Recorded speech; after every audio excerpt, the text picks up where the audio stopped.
up, everybody? So we're going to be talking about Helson Gracie. He was my first jiu-jitsu teacher. We had a problem. We mended it, and just recently he went on a Brazilian podcast and talked shit about me. Enjoy.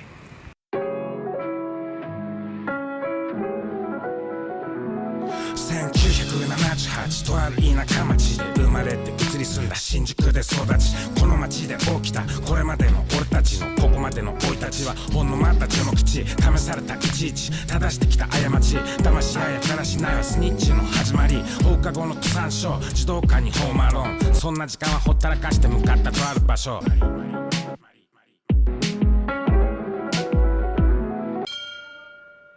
What's up, everybody, and welcome back to the YAMATODAMASHI Podcast. Enson, we've just come off a weekend with another UFC, but how's your weekend been in general? Very good. Good, relaxing. So I was in Hawaii, so I'm just got a lot of time on my hands, getting my workouts in, and spending a lot of time with the dog. So everything's all good. You're on Bubba duty, right? You got to look after the dogs while single parent. Yeah. Awesome. Well, what wasn't awesome, right, was a couple of weeks ago now, someone from your past did an interview in Portuguese, I will add, and they had some pretty inflammatory things to say about you, right? Some pretty disrespectful stuff. So we're going to get into those comments, but also that person as well. That person in question is actually Helson Gracie. So why don't we start by asking kind of, what's your history of Helson Gracie and who was he to you? Well, Helson, when I was in Hawaii, the first guy that I met about doing jiu-jitsu was this guy, Romulo Barros. And Romulo was training with Helson. So Romulo invited me to train at Helson. So Helson actually became my first jiu-jitsu teacher in Hawaii. And it was crazy because we were super close, man. I just fell in love with jiu-jitsu, and everything I would do is jiu-jitsu. And even the days we didn't have class, I would go to his garage and train, or try and reserve the studio in the University of Hawaii gymnasium, so me and some of the students can train. Everything was jiu-jitsu. Every time I was at Helson's house hanging out with him. He used to make me. There's this Brazilian pudding that they make. It is so good, but he used to make me pudding, and we used to just hang out like brothers to a point. We were so close that one of my cars that I had, when I was going to get a new one, I gave him my used car so he could use the car. Wow. And all the seminars, because at the time his English wasn't that good, and I was his top student. So all the seminars we did, I did it. I was like the main spokesman for the seminar, being like only a blue belt. And I was doing all the speaking for the seminars. Of course, when Horian and Hickson came down, they took over the seminars. But whenever it was just me and Helson, I would, do the seminars. So he was like an older brother to me. So in the interview, he starts going on a bit of a tangent, and it's in Portuguese, so the translation's a bit shaky. But what he sort of is saying is that you took the label, you took the logo off your shorts, you suddenly affiliated yourself with him, you left his training camp, and then he's almost, smiling and in glee talking about your fight with Igor, right? He almost seems happy about the beating you took. So that relationship is clearly soured, and this is, we're talking nearly 30 years ago. So from your side of things, tell me exactly what happened then. Well, to give a little bit more background, the first thing is, I was super disappointed to hear that, because I thought it was water under the bridge. I actually forgave him for it. I still do forgive him for it. If he has that, still holding that hard feelings against me, that's his problem. I don't have a hard feeling against him. I mean, it's I'm just more disappointed because when we had, I'll talk about the falling out first, but years ago, when Kid fought in Hawaii, which is a long time ago, we had he was at the event, and I got someone that can vouch for it. Rose Gracie, Horian's daughter, was there, and I just thought that it's time to bury the hatchet. And so I actually went up to him, and Rose was right there with him, and I went up to him. I said, Helson, we had a long history. We had some shit happen. And as far as I'm concerned, it's water under the bridge, and I want to just move on, and I wish you the best. And he said, thank you, Enson. All right, it's cool, man. Thank you. And he gave me a hug, and it was over. So ever since then, I've never talked shit about Helson. I know a lot of his students. I talk about all my everything interviews I have. I just say that Helson was my teacher. I everything was cool. That so for me to see him say things like that was for me was I don't know if something happened and he just got mad and he wanted to talk shit about me, or I mean a lot of stuff are untrue. So it's really disappointing. The ironic thing is I actually got a message from Rose Gracie, because I've been in touch with Rose a lot to help the Japanese fighters get their get in touch with Japanese fighters that about the class action lawsuit. Oh, So wow. she messaged me. We're in touch with that, and she actually sent me a message about a week ago saying, "Hey Enson, I was just with Uncle Helson. We talked about you, and he has all good things to say about you." What? And then she went and sent me his WhatsApp address. So I actually sent Helson a WhatsApp address. I actually sent Helson a WhatsApp message on his email saying, "Hey Helson, I just wanted to appreciate. I just wanted to tell you I appreciate all the years that you taught me jiu-jitsu, and I just hope everything's good for you. And I wish you the best." I don't know how WhatsApp works, but I don't know if he saw it or not. But there's 2 checks on it, so I think he saw it. Yeah. Yeah, I think it must have. Yeah. Yeah, and there's no answer, no reply. So I was like, maybe he didn't want to. He is too busy or whatever. Mhm. And then I see that interview, so that it kind of took me aback, like, whoa. So I actually sent that. I sent the link of the interview to Rose, and I sent her the screenshot of my WhatsApp of the message that I sent to Helson, and I just wrote to her. I wrote to Helson. He never wrote back, and I'm super disappointed to see that. I think he talked shit about me on this podcast, and I sent it to her, and she hasn't messaged me back yet. But that was super disappointing because for me it was water under the bridge, man. It was done. It was over. It was something that happened a long time ago, and it Mhm. wasn't even a problem between me and him. So since I got started now, I'll tell you the problem that happened with me and Helson. So hold on, Bernie, do the podcast, okay? The problem I had with me and Helson wasn't me. It was Egan. Oh. So when we did a seminar for Helson, the Gracies had a lot of tapes that didn't show anybody. As you know, Hickson Anjo tape still hasn't surfaced. Mhm. They have that whole video. I saw that video. I saw him beat up Anjo, step on his head after the fight. I saw that. And they have a lot of other videos like that. And their seminars at the time, and they didn't want no one seeing their seminar. They don't want any videos going to seminar. So whenever they did seminars, people weren't allowed to video, but they would video their own seminars. So apparently Egan videoed one of the seminars that I was a part of. And before Egan, they said that before Egan gave them the tape, they saw him videoing. Egan said he'll just give them the tape he'll just give them the tape for the video. And apparently before Egan gave them the tape, they say that Egan went home and copied it. And if I had to guess, Egan probably did, but I'm not sure. I don't know 100% if Egan did or not. And so what happened then was Helson had a big problem with Egan.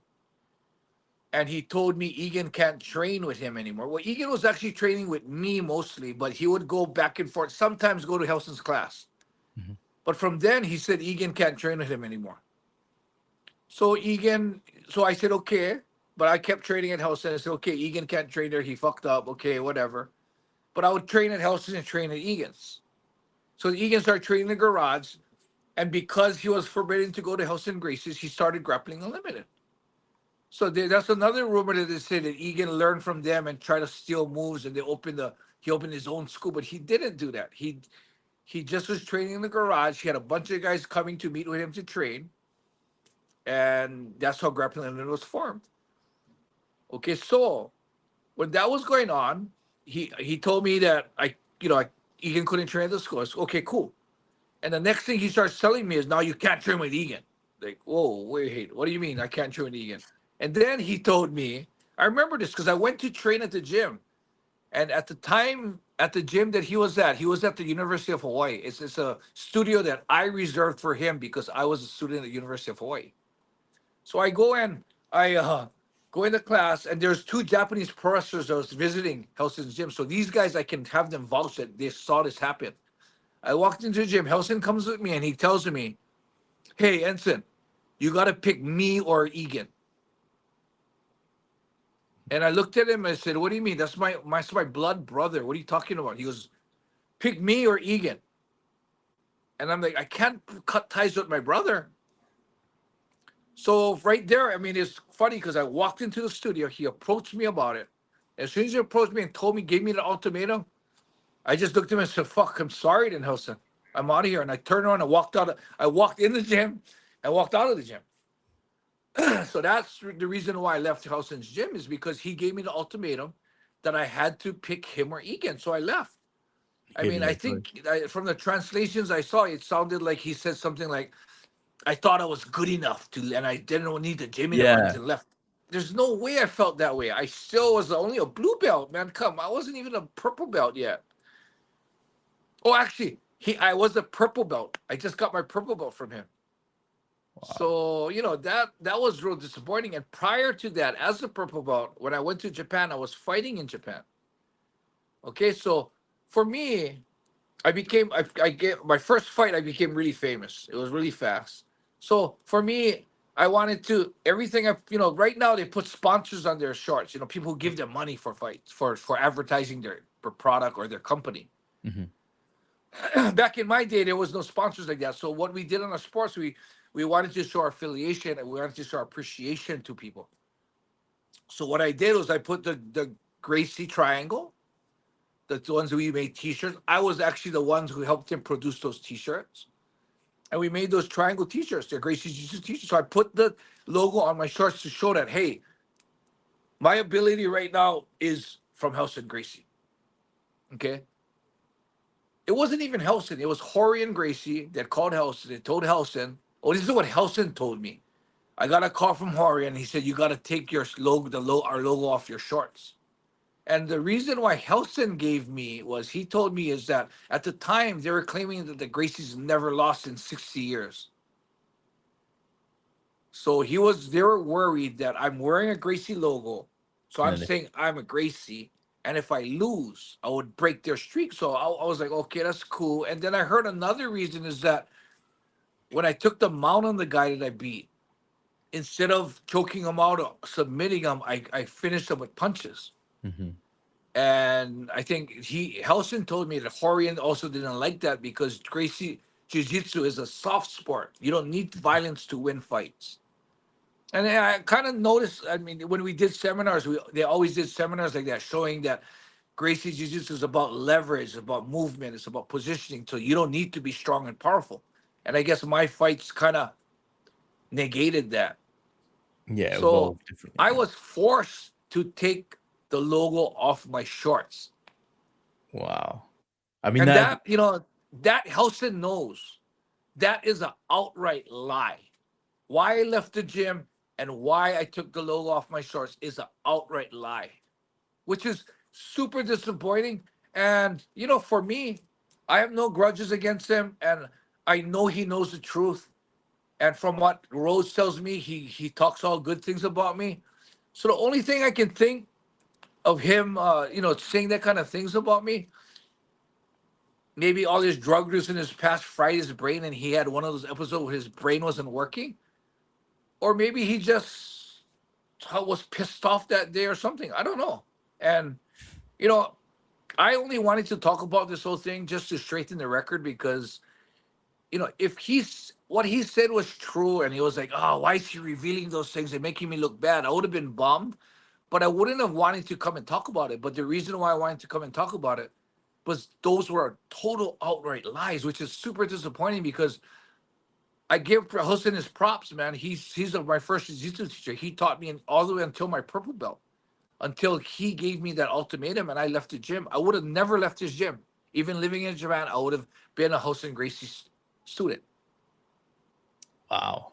Yeah, definitely right. Maybe it's an age thing. I mean, he's what, like mid-70s, like you say. He's dabbled in drugs in the past, and maybe it's all just kind of caught up to him. Maybe Yeah, didn't so like. for me, if that's the case, I was, I was always like, shit, I wouldn't mind meeting up and talking, shooting the shit in the good old days and stuff. And right now, because of what he did on the podcast, I don't feel like, oh, now I hate Helson again. I just feel like the Helson that I knew is not there anymore. Yeah, All the things, all we did, the closest we had, we buried the hatchet.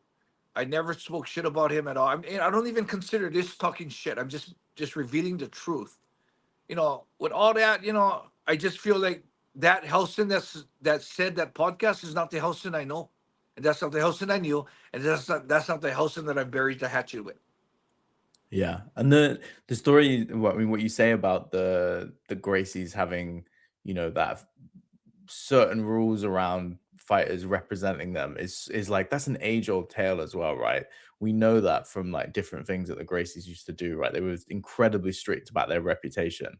As much I don't even want to say the Gracies. I want to say Helson Gracie, because Henzo is like a brother to me. Never had problems with Hoyler, Hickson, or Hoist. Actually, I actually met Hoist in Japan, and we talked. Yeah, yeah, yeah. You had him Yeah, on the and podcast it's as like well. my whole fight mentality, the way I fought, the reason why I was willing to die in the ring was all because I really admired Hoist, the Gracies. Mhm. The Gracies gave me that mindset. The Gracies gave me that, that that willingness to die in the ring, because Hoist was willing to die in the ring every time he fought, and I thought Mhm. that was such a role, like a manly thing to do, like a But we samurai. Yeah. Well, we did that podcast with Hoist as well, right? And you guys were like, Hoist was like, "What were we thinking?" Like, back in the day, like, but that was the mentality. That was the mentality, which is very different to Yeah. how things So are now. So yeah. So we're unfortunate. I mean, I also think it's such a dumb thing to do for Helson, because I always talked about him, I always propped him, I always talked about him as my my mm, teacher. And he talks about me getting beaten up and then yeah, get knocked out, and fine. I mean, that's all we live and learn, man. That's how I learned a lot about that, the guard position. And the funny thing is, I just on that fight I learned that the guard position wasn't a very good position to be in MMA. You know who taught me that the guard position is an excellent position, because it's a position you can get submissions and you can do sweeps? Helson. mm, Helson taught me that the guard position is an advantageous position on the street. And what I learned in that day was that I was taught wrong, because it's not an advantageous position on the street. It's a good advantageous position in grappling. mm, Yeah, so I mean, he criticized me about, thinking I too big for my britches, and I think I'm good enough, so I go break away from it and I lose. I lost from something that he taught me. mm. I was misguided by him and lost that fight because of that. But I learned, though.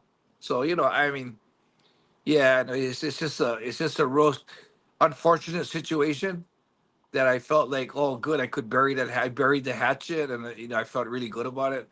Yeah, just really disappointing. Yeah. It's good to clear things up, right? Like, it's interesting Yeah, that he basically gave you an ultimatum, right? Choose your blood brother yeah. or I him. mean, So, brother or jiu-jitsu teacher. It's like, I live with my brother. How am I not gonna choose my brother? I mean, it's okay. Egan, I'm cutting ties with you. When I go in the house, you can't look at me or talk to me. I mean, figure that one out, man. I mean, he wow. wants me to move out of the house. He wants to tell Egan he gotta leave the house. It was I just walked. I just looked at him when he said that and walked out, because it was just so ridiculous Mhm. that he's giving me that ultimatum that I gotta leave him or leave my brother. Like, That's crazy. That's crazy. yeah, real sad. But fuck, man. I mean, I'm interested to see what Rose has to say. I mean, Mm. of course, whatever Rose tells me about what she thinks, and everything's gonna be confidential. But I really like Rose. I have a good relationship with Rose. I have a good relationship with Henzo. Good relationship with Hoyce. I've never had a problem with Hoyler or Hickson. It's just Helson, man. And fucked up thing is, I never really did have a problem with Helson. Yeah, that's crazy, right? Yeah, that is so sad, man. Yeah. Well, There you go. If anybody else would like some clarity on some other things that perhaps happened in Enson's past, please let us know. You know, you've got a whole host of different controversies you've had with other people in the past.